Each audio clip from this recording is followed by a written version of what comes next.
Doctor గారు ఇప్పుడు PRP surgeries అనేవి ఎక్కువ వింటూ ఉన్నాం కదా, అసలు పీఆర్పీ అంటే ఏంటి, దానివల్ల ఏంటి యూజెస్, పెయిన్ తగ్గుతుందా, ఎంత సక్సెస్ రేట్ ఉంది, అలా ఏమైనా చెప్పగలరా? పీఆర్పీ ట్రీట్మెంట్ అంటే ప్లేట్లెట్ రిచ్ ప్లాస్మా, పేరులోనే ఉంది. ప్లేట్లెట్స్ ఎక్కువ ఉంటాయి. దీన్ని గ్రోత్ ఫ్యాక్టర్ కాన్సన్ట్రేషన్ అని కూడా అంటాం, లేదా జిఎఫ్సి అని కూడా వాడుకలో ఉంది. దీన్ని మనకు దేవుడు ఇచ్చిన వరంగా చెప్తాను. మన బాడీలోనే మనకు సొల్యూషన్ ఉంది. ఈ ప్లేట్లెట్స్లో దాదాపు 30 గ్రోత్ ఫ్యాక్టర్స్ దాకా ఉంటాయి. వీటి పని ఏంటంటే అవసరమైన చోట మన కణాలని వృద్ధి చెందిస్తాయి. సో మనం పేషెంట్ బ్లడ్ని తీసుకొని ప్రాసెస్ చేసి ప్లేట్లెట్స్ని సపరేట్ చేస్తాం. మనకి బ్లడ్లో ఎర్ర రక్త కణాలు ఉన్నాయి, తెల్ల రక్త కణాలు ఉన్నాయి, ప్లాస్మా, ఇలాంటి చాలా స్ట్రక్చర్స్ ఉన్నాయి. ఇందులో నుంచి మనం ప్లేట్లెట్స్ని సపరేట్ చేసి ప్రాసెస్ చేసిన తర్వాత అందులో ఉన్న గ్రోత్ ఫ్యాక్టర్స్ రిలీజ్ అవుతాయి. ఈ గ్రోత్ ఫ్యాక్టర్స్ని మనకు ఎక్కడైతే అవసరం ఉందో, సపోజ్ మోకాళ్ళు అరిగిపోయాయి, ఆస్టియో ఆర్థరైటిస్, సో స్కాన్లో చూస్తూ ఆ ఏరియాలో ఇంజెక్ట్ చేస్తాం.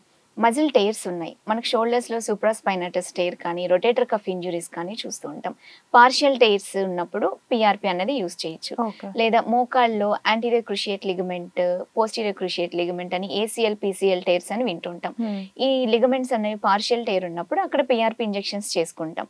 సో ఇలాగా పీఆర్పీ చాలా యూజెస్ ఉన్నాయి.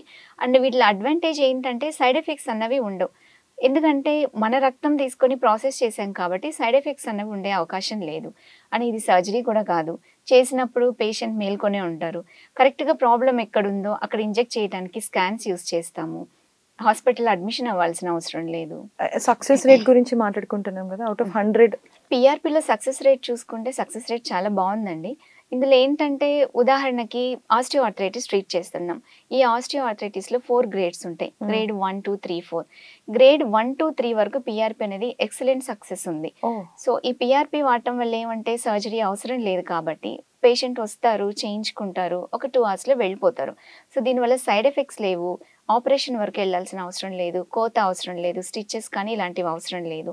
గ్రేడ్ 4లో అయితే గనక పీఆర్పీ అన్నది కొంచెం ఆప్షనల్. నా పేషెంట్ని అయితే నేను గ్రేడ్ 4 వాళ్ళకి సర్జరీ అవసరం అని చెప్తాను. లేదు మాకు సర్జరీ అవసరం లేదు, మేము పీఆర్పీనే చేయించుకుంటాము అన్నప్పుడు పీఆర్పీ చేయించుకుంటారు. అండ్ పెయిన్ అన్నది గ్రేడ్ 1 కానీ 2, 3, 4 కానీ పెయిన్ అన్నది ఒకటే.